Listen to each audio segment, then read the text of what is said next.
Hello friends, स्वागत है आपका CNG क्लासेस 12th पर। तो आज हम 12th क्लास के इंग्लिश से मोस्ट इम्पोर्टेंट 10 आपको सब्जेक्टिव प्रश्न पढ़ने वाले हैं। आपको ऑब्जेक्टिव तो पढ़ाते हैं, लेकिन आपको सब्जेक्टिव भी पढ़ाते हैं, क्योंकि ऐसा तो है नहीं कि सिर्फ को ऑब्जेक्टिव ही आपको एग्जाम में आता है, सब्जेक्टिव भी आता है। इसलिए हम सब्जेक्ट का भी तैयारी कराते हुए चलते हैं। आपका भी ये फ़र्ज़ बनता है कि आप ये सब्जेक्टिव प्रश्न को भी पढ़ते हुए चलिए, ना कि सिर्फ ऑब्जेक्टिव प्रश्न को। चलिए, हम आपको सब्जेक्टिव प्रश्न बता रहे हैं, उससे आप ध्यान से समझते हुए चलना है। और ये साइंस, आर्ट्स, कॉमर्स सभी के लिए तो बता दे रहे हैं। चलिए, इसको एक एक करके शुरू करते हैं, सभी प्रश्नों को समझना। तो चलिए, सबसे जो पहला प्रश्न है उससे पहले लाइक तो जरूर कर देंगे, लाइक करके आपको शेयर कर देंगे, और वीडियो को पसंद आने पर कमेंट भी करना है। और अभी तक व्हाट्सएप ज्वाइन नहीं किए होंगे तो डिस्क्रिप्शन में आपको लिंक मिलेगा, जाकर के ज्वाइन कर लीजिए।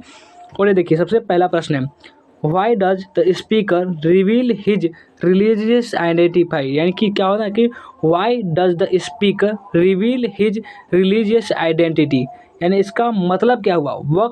वक्त अपनी धार्मिक पहचान क्यों प्रकट करता है। वक्त जो होता है वो अपने धार्मिक जो पहचान होता है, जो अपना आइडेंटिटी होता है, वो क्यों प्रकट करता है, ये पर सवाल है। और कहाँ से लिया गया, अगर हम बेसिकली उसकी बात करें तो ये आपको फायर हिम से लिया गया है। ये आपको ये फायर हिम से लिया गया है, जिसको कौन लिखे, तो के दारे वाला जिसको लिखे होते हैं। इसमें क्या होता है कि आग के बारे में बात क्या होता है, जो कि पहले जो पोएट होते हैं वो अपने पहले संतान को आग के हवाले कर देते हैं। बाद में उनको पछतावा होता है कि हमने क्यों किए, क्योंकि वहाँ पर धर्म का मान्यताएं अलग होती है। क्योंकि वहाँ पर क्या होता है कि जो भी मृत शरीर होते हैं उसको टावर ऑफ साइलेंस पर डेड बॉडी को डिस्पोज किया जाता था।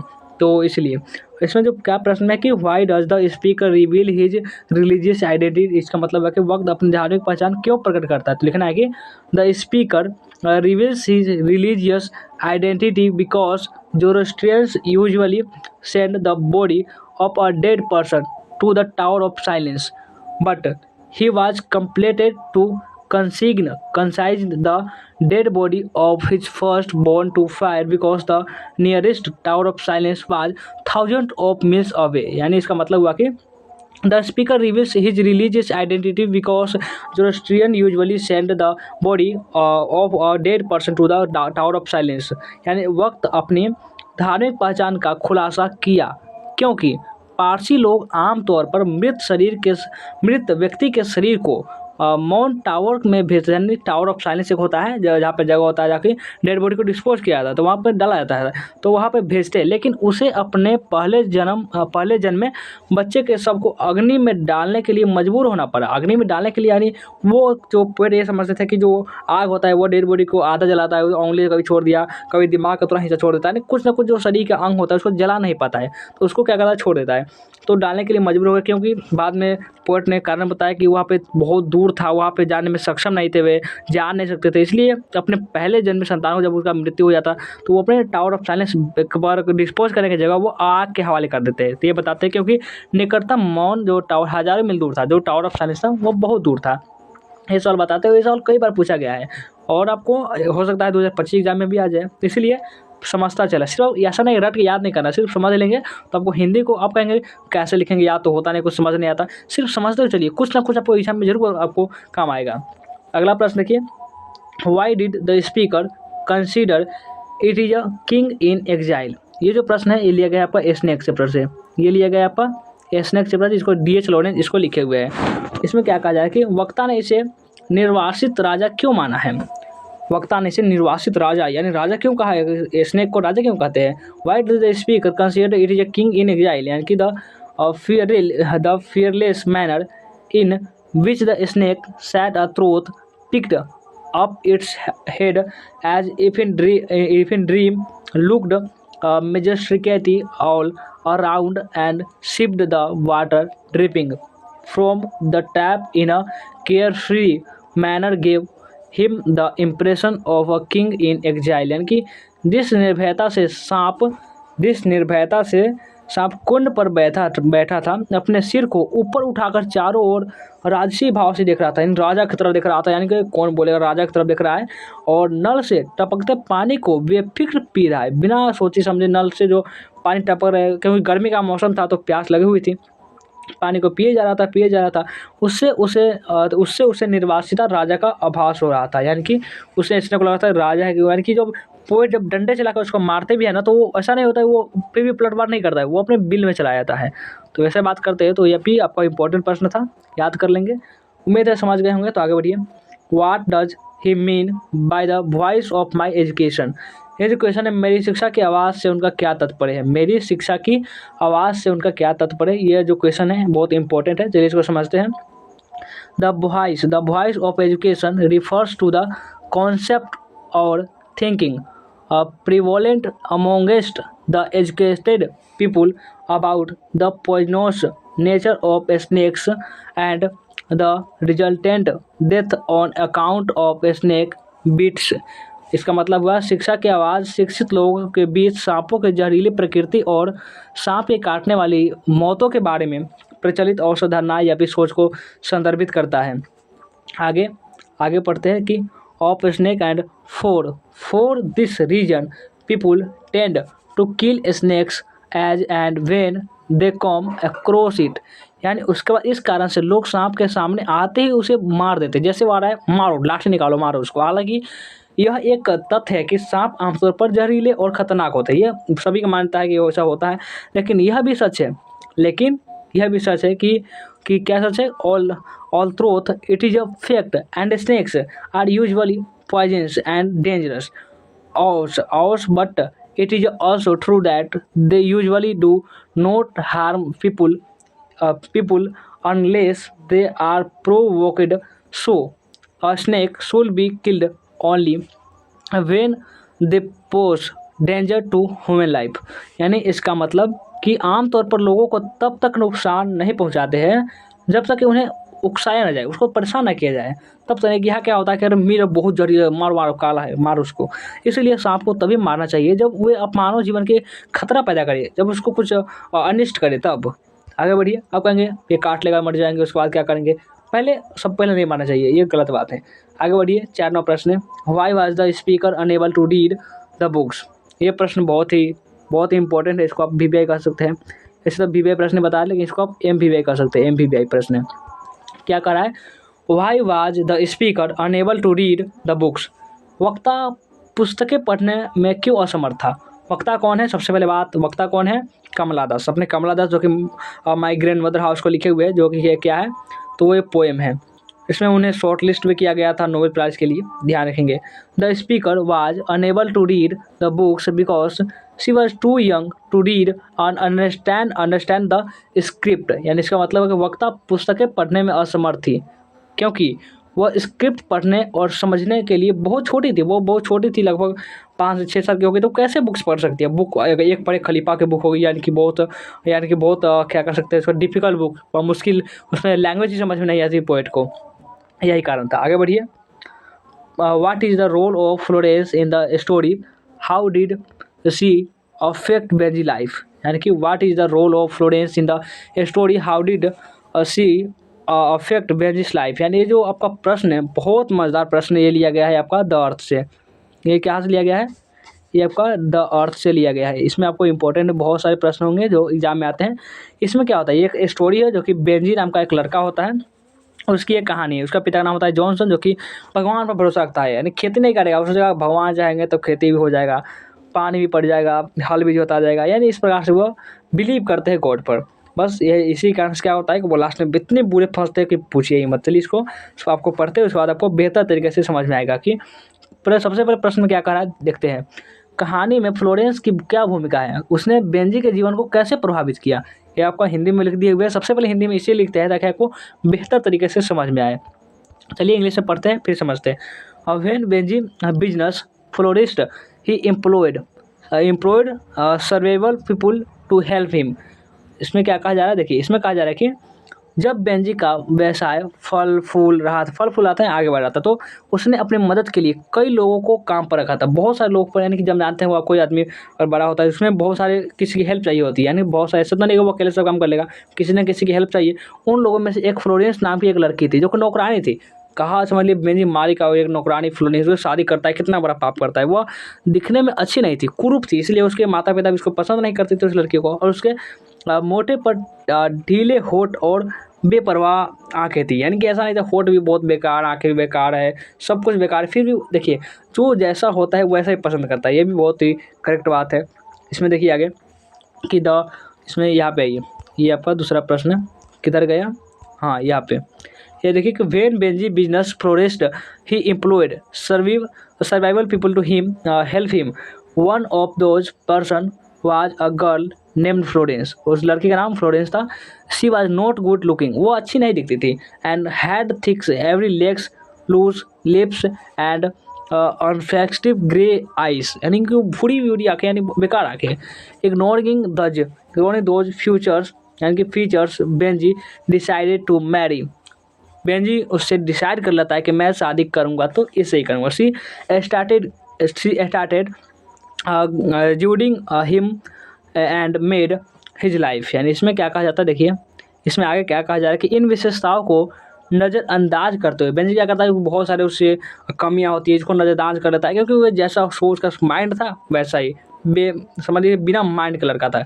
और उसमें क्या करता है बाद में अपने फोर्ड में जो गाड़ी होता है वो फ्लोरेंस के कहने पर उसमें बहुत जहर भर जाती है उस कार में, और जो उसके जो पत्नी होती है फ्लोरेंस और ये माँ बाप को क्या करता है कि बाहर सड़क पर जाकर छोड़ देता है अपने फोर्ड में बैठा करके, और करते हुए बेंजी ने उससे शादी करने का फैसला किया। वह उसका मार्गदर्शन करने लगी, बताने लगी तुम्हें क्या करना चाहिए क्या नहीं करना, तुम ये करो वो करो, इस प्रकार से मार्गदर्शन करने लगी और उसके जीवन को उद्देश्यपूर्ण बनाने लगी। हालांकि बेंजी के माता पिता के साथ उसके संबंध अच्छे नहीं थे, यानी कि वो हमेशा झगड़ा होता रहता था, उसी कारण क्या करता कि बिना अपने फैमिली के खिलाफ जाकर वो शादी भी करता है उसके, और बेंजी के माता पिता के बीच अक्सर झगड़े होते रहते थे। जब बेंजी ने अपने माता पिता से घर खाली करने के लिए शहर में रहने के लिए कहा तो उसने उसका साथ दिया। उसने बेंजी को एक डरपोक पति बना दिया, बहुत ज़्यादा बेकार बना दिया, ऐसा होना ही नहीं चाहता ऐसी लड़की को। देखिए इसमें है आगे, ये देखिए आपको, हाँ यहाँ पे आइए, और इसमें क्या कहा जा रहा है कि आपका purposeful however her reaction with Benji parents were not good, there were frequent quarrels and झगड़ा between her and Benji parents. She supported Benji when he asked his parents to vacate the house and move to lodgings in the town. She made Benji henpecked husband, यानी कि बहुत डरपोक।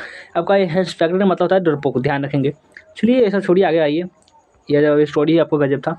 आगे आते हैं, देखिए ये क्या है कि sketch the character of Johnson. Johnson के बारे में, जॉनसन के बारे में आपको कुछ बताना है। हिंदी देखिए, इसमें जॉनसन के चरित्र को रेखा चित्र करिए। इसमें क्या है, जॉनसन जो कि बेंजी का पिता होता है। ये देखिए, Johnson was basically a simple lazy religious and talkative person who related more on words than in actions. इनका मतलब क्या होता है, इसका मतलब देखिए, इसका मतलब है कि जॉनसन मूल रूप से एक सरल, आलसी, धार्मिक और बातूनी व्यक्ति था। बात करने वाला, भर करके स्पीच दे रहा है, किसी को सलाह दे रहा है कि तुम ऐसा करो, आपका उसको खुद ही नहीं पता कि हम क्या कर रहे हैं, और जो काम करने की तुलना में शब्दों पर अधिक निर्भर करता था, यानी वो बहुत ज़्यादा बातचीत भाषण दे रहा था मैं वो, तो वो आगे था, बाकी कुछ नहीं, और कुछ उसे आता ही नहीं। He was a talented farmer, वो क्या, Tenet farmer and owned for a care of plot, a plough, a mare, a cart and tools. He had a very poor opinion about his son in his mind and did particularly nothing to improve his behaviors. Even though Johnson was kind and generous and caring towards his son Benji, but he failed to guide and motivate him, and as a result the young boy grew from bad to roast day by day in the end of suffered because of the laziness which he had rightly deserved। चलिए इसको हिंदी समझते हैं। हिंदी है कि वह एक किराएदार किसान था, यानी अपनी ज़मीन वो दूसरे को दिया। वो किराएदार किसान था, उसके पास 4 एकड़ का प्लॉट, एक हल, एक घोड़ी, एक गाड़ी और एक औजार था। बहुत सारे औजार थे, यानी इतना सामान होते हुए, यानी कि ऐसा सामान कि उसके पास जो किसान जो खेती कर सकता था उसके लिए सभी सामान थे, फिर भी नहीं करता था। आलसी व्यक्ति था, नहीं करेंगे भगवान करेगा, इस प्रकार से करता था। उसके मन में अपने बेटे के बारे में बहुत खराब राय थी, बहुत खराब। उसने व्यवहार को सुधारने के लिए व्यवहारिक रूप से कुछ नहीं किया। हालांकि जॉनसन अपने बेटे बेंजी के प्रति दयालु, चिंतित और देखभाल करने वाला व्यक्ति था। लेकिन वह उसका मार्गदर्शन करने और उसके प्रेरित करने में विफल रहा और वह परिणाम स्वरूप छोटा लड़का एक दिन पर दिन एक बद पर से बदतर होता गया। अंत में उसे अपने आलस्य के कारण कष्ट उठाना पड़ा और जिसका वह सही हकदार था। यानी बाद में क्या हुआ, गाड़ी में बैठा के बाहर छोड़ दिया। और उतना ही अगर चिंता होता, वो हल चलाया होता, कुछ काम करना जानता, तो वहाँ से लास्ट में ऐसा नहीं होता ना। तो चलिए आगे बढ़ते हैं, आगे आइए। अब देखते हैं अगला प्रश्न, नेक्स्ट क्वेश्चन देखते हैं। नेक्स्ट क्वेश्चन है 7 नंबर, what were the benefit of English rule. अंग्रेजी शासन के क्या लाभ थे। अंग्रेजी शासन क्या लाभ थे, ये आपका स्टोरी ऑफ इंग्लिश का क्वेश्चन आ गया। ठीक है, स्टोरी ऑफ इंग्लिश से भी क्वेश्चन दे दिए हुए, क्योंकि ये सभी आपका इंपॉर्टेंट है। तो क्या है प्रश्न में कि व्हाट, ये पर नहीं, इसमें आपको क्या है कि what were benefits of English rule. ये देखिए आपका नहीं, ये स्टोरी ऑफ इंग्लिश नहीं है, रेनबो बुक से ही है। One of the major benefits of English rules was that the people in Indian understood the importance of English language. They learned the language of English to gain more knowledge and understand the Western culture. Leaders like Jawaharlal Nehru, Vijay Lakshmi Pandit became international figures because of excellent command over English and their executive आपका investigation से। यह भी ध्यान रखेंगे, ये आपका लिया गया है इंडिया ट्रूथ और ट्रेवलर साइज, वहाँ से लिया गया है, ध्यान रखेंगे। अंग्रेजी शासन के क्या लाभ थे। तो अंग्रेजी शासन एक बड़ा लाभ था कि भारत के लोगों को अंग्रेजी भाषा का महत्व समझ में आ गया कि अंग्रेजी का कितना ज़्यादा महत्व है, ये उससे समझ में आ गया। उन्होंने अधिक ज्ञान प्राप्त करने के पश्चिमी संस्कृति को समझने के लिए अंग्रेजी भाषा सीखी। जवाहरलाल नेहरू, विजय लक्ष्मी पंडित जैसे नेता अंग्रेजी पर अपने उत्कृष्ट पकड़ और अपने उत्कृष्ट उच्चारण के कारण अंतर्राष्ट्रीय स्तर पर प्रसिद्ध हुए। यही इसका खास बात है। आगे बढ़िए, अब अगले प्रश्न पर आते हैं। देखिए कि अगला प्रश्न में क्या कह रहा है, फटाफट से आइए अगले प्रश्न पर। ये देखिए, ये भी आपका इम्पोर्टेंट प्रश्न है कि what does he mean by saying religion in ever present in Indian life. धर्म भारतीय जीवन में सदैव विद्यमान है, कहने का क्या तात्पर्य है। कहने का तात्पर्य है कि the writer says that religion is always present in Indian life in its best as well as worst, accepted in its best form. It is the simple acceptance of religious motives and in its worst form it is a fanaticism. इसका मतलब हुआ कि धर्म भारतीय जीवन में सदैव विद्यमान है, कहने का क्या तात्पर्य हुआ। तो लेखक का कहना है कि धर्म भारतीय जीवन में हमेशा अपने सबसे अच्छे और सबसे बुरे रूप में मौजूद रहता है। यानी कि the writer says that religion in always present in Indian life. लेखक का कहना है कि धर्म भारतीय जीवन में हमेशा अपने सबसे अच्छे और सबसे बुरे रूप में मौजूद रहता है। और उसके बाद कहते हैं कि लेखक कहते हैं कि in its best as well as worst accepts in its best from it is the simple acceptance of religious motives and in its worst form it is a fanaticism. इसका मतलब अपने सबसे अच्छे रूप में यह धार्मिक उद्देश्यों की सरल स्वीकृति है और अपने सबसे बुरे रूप में यह कट्टरता होती है। आगे बढ़िए, 9वां प्रश्न, why does Lomo think that his is a critical age. इसका मतलब लोमो को क्यों लगता है कि उसकी उम्र नाजुक है, क्यों लगता है। कि देखिए, ये जो आपका लिया गया है यह अ मैरिज प्रपोजल सीरियल लिया गया है। इसमें क्या होगा, 3 कैरेक्टर होते हैं, एक होता है आपका लोमो, एक होता है आपका लोमो, एक होता है आपका नटालिया, एक होता है आपका चुबुको। चुबुको ये सब ध्यान रखेंगे, ये सब जानते होंगे आपको।